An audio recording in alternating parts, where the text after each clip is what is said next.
Joe Leigh here for Seconds Out. Daley's joining me now. First time we've actually done an interview, which feels weird, but obviously we're at Rathbone. You're like one of the busiest men in boxing / obviously you work with Don Wooden as well, an MMA fighter, but a boxing trainer, boxing coach. Been involved for a long, long time. How long have you actually been involved? My whole life, since the age of 14. Probably before that, actually, because my older brothers were pro fighters, so I got forced into it whether I liked it or not. You know what I mean? I remember my first time, I wasn't even an amateur boxer at this point, and my older brother took me to his gym and he said, "You see that national champion there? He's national champion. You're sparring him today." And I was like, no, I'm not sparring him. I'm not even an amateur boxer. He goes, "I don't care. You're getting in there now, and if you don't beat him up, I'll beat you up." So it kind of threw me in the deep end, man.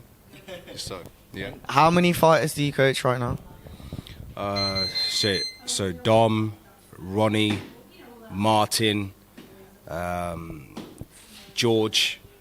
I've got a couple of up-and-coming little prodigies that will be the future of boxing. And I think that's about it. And obviously you got a couple of the YouTube guys as well. Yeah, not forgetting the YouTubers on the side. So, but again, just because they're YouTubers, I still train them as if they were real pro fighters, man. That's the only way I can do things. Obviously Kenny's your brother, but how is it like training them in comparison to the pros? Obviously you see Dom, I know you sparred Kenny in, like previously. What's like the differences you see, being as that their motivation's obviously different, because it's all like, it's completely different, although they're at the end of the day they're both boxing. I think it's just about the drama that comes with it, you know, because of their fan base. They've got massive fan bases. I mean, the other day I got a comment. I always get these comments like, I posted a video of my brother training, and someone went, "Why aren't you training Deji like that? You know what I mean? Where's Deji? How dare you?" And all this stuff. And I was like, oh my God, this is how crazy their fans are. So they think if there's not a video or a story of Deji, for example, they think I'm not training him. So it's more about the drama, that side of things, more than anything. The boxing side of things, I treat him just the same, man. You know what I mean?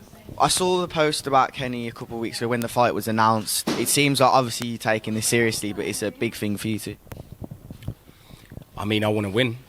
I don't like losing, so it'll piss me off losing. So I demand a lot of myself. Obviously, I demand a lot of fighters, but I demand a lot of myself because obviously I'm not in boxing for fun. I've got, you know, people to support. So it's a long, tough road, man, from years ago to now. It's a long journey. So the people that I train, they have to match my ambition. If you don't match my ambition, I'm not going to be interested in training you. What's the differences you've seen in Deji? Obviously, it was not a lot of time you had with him for the Alex Wassabi fight. Just more time just to work on the fundamental side of things. With him, it's just his mindset, channeling his mindset into a positive frame of mind, you know, and not be negative about anything, and just believe in his natural ability that he has. Because if he does that, then he can look pretty goddamn good, you know what I mean? He's just got to, you know, believe in himself. Last one on this. Obviously, the criticism was he was actually really slick in the ring. Defence was good, but he wasn't hitting enough. Is that obviously something that you've got in mind? Yeah, well, he's had a lot of experiences where, he hasn't. Again, it's about belief, man. If he believes himself, then throwing hands is not going to be a problem. You know, there's one thing telling a fighter to do things. There's one thing teaching them. But at the end of the day, it's not rocket science. When that bell rings, they have to execute it.